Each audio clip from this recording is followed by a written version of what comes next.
The crusading era produced roughly 30 military orders of varying ambition, competence, and longevity. The Templars lasted nearly 200 years. The Hospitallers are, technically, still going. The Teutonic Knights built an entire country. And then there was the Order of Montjoie, which lasted about 40 years, split in half over a leadership dispute, had both halves absorbed by larger orders, and left behind almost no historical record whatsoever. This is their story, such as it is. To understand Montjoie, you need to know the hill it was named after.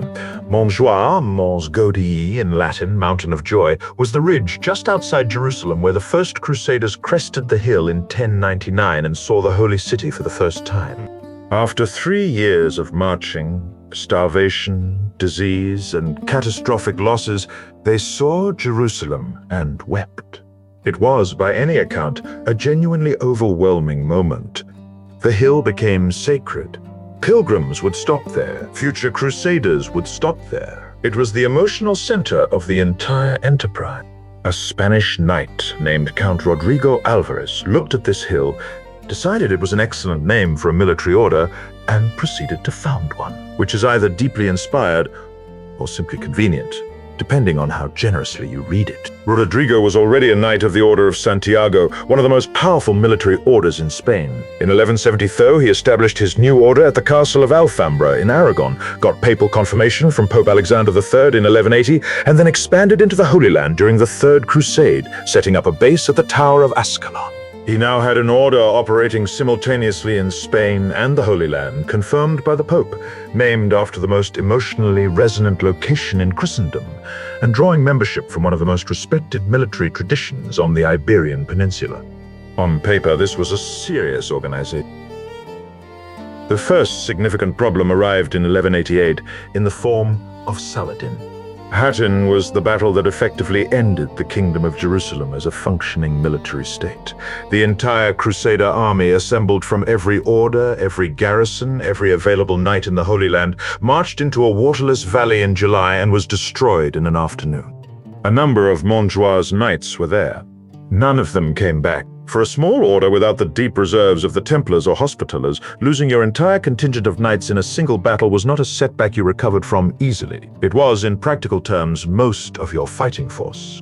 Most orders in this situation would regroup, recruit, rebuild. Montjoie attempted this. What they did not anticipate was that the second significant problem would come from inside.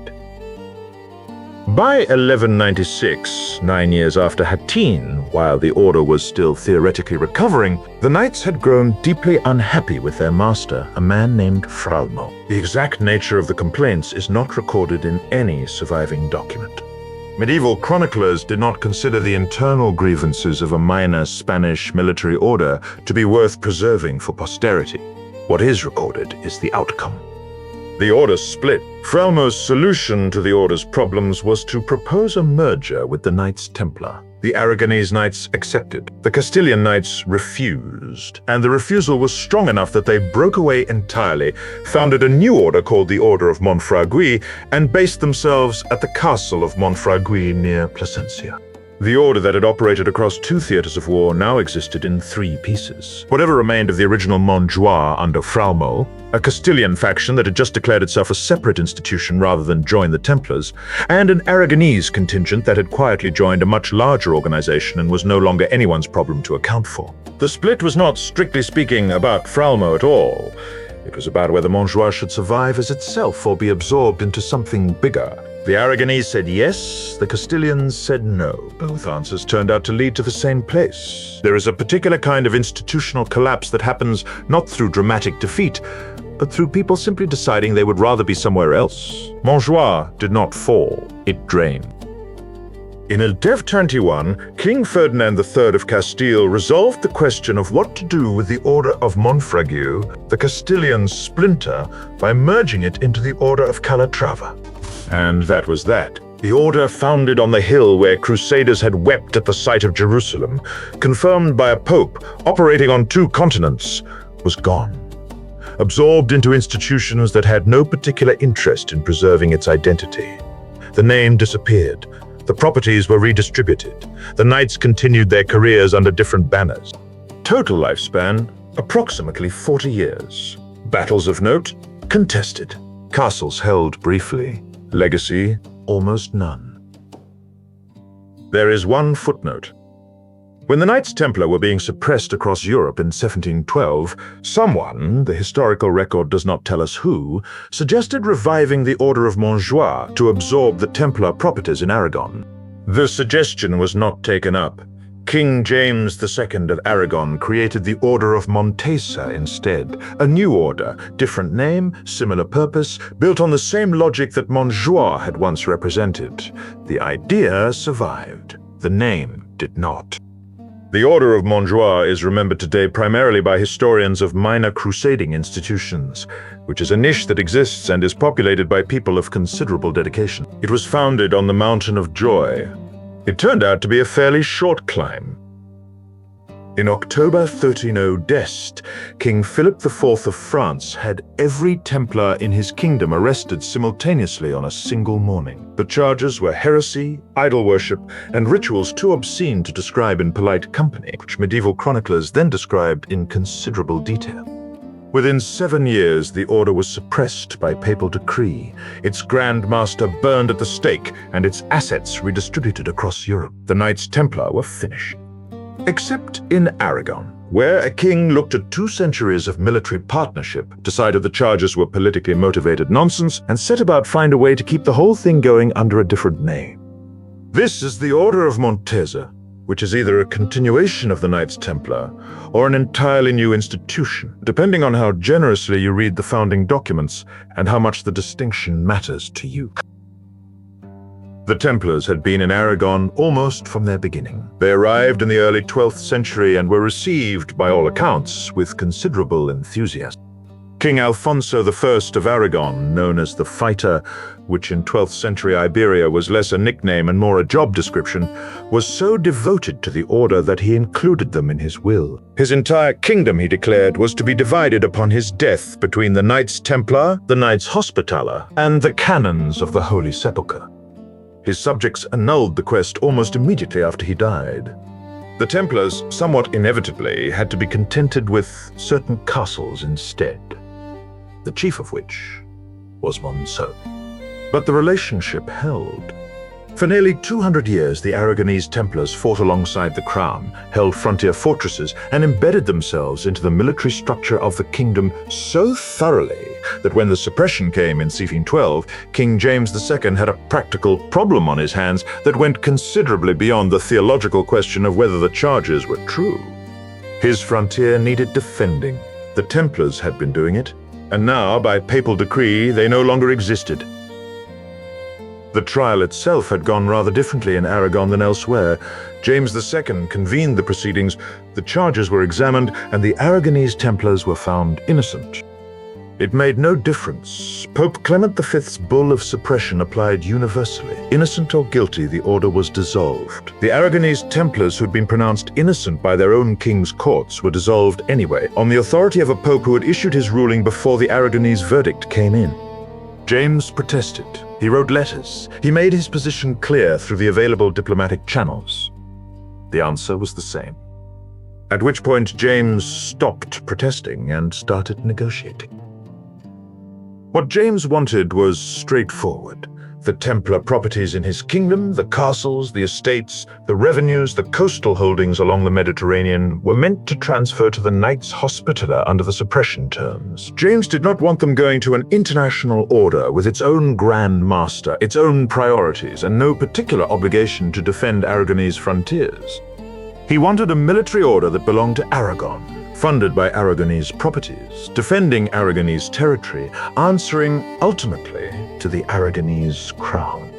Pope John XXII, who had succeeded Clement V and had his own complicated relationship with James over various other matters, was persuaded. On June 10, 1317, he approved the creation of a new military order to be based at the castle of Montesa in Valencia to hold the former Templar properties in the kingdom and to defend the frontier against the Moors and the pirates raiding the Mediterranean coast. Its first recruits came from the Order of Calatrava. Its rule came from the Cistercians. Its properties came from the suppressed Templars. Its mandate was everything the Templars had been doing in Aragon for the past 2 centuries. The founding ceremony was held on July 22nd, 1319, at the Royal Palace in Barcelona, with James II presiding. The Templars of Aragon had not been destroyed, they had been reorganized. The work Montesa did over the following century and a half was not the work of epic chronicles. There was no Third Crusade, no Siege of Acre, no Grand Master burned at the stake. There was a frontier, and it needed hold, and they held it. In 1331, they defended against raids at Gardamar and Elche. In 1339, they mobilized 50 knights to Castalla against threats from Granada. In 1358, they reinforced the castle of Gitona. Small engagements, frontier skirmishes, the kind of military action that keeps agricultural land intact and trade routes functioning and does not, as a rule, inspire epic poetry. They also fought Barbary pirates raiding Valencia's ports, a threat that was fast-moving, unpredictable, and required a different approach than held a castle wall. Montesa combined land fortifications with small naval operations, using the coastal properties they had inherited from the Templars to patrol and disrupt landings before they reached the cities. It was unglamorous, practical, and effective, which is a combination that tends to be underrepresented in histories of the crusading era, where glamour and effectiveness are rarely found together.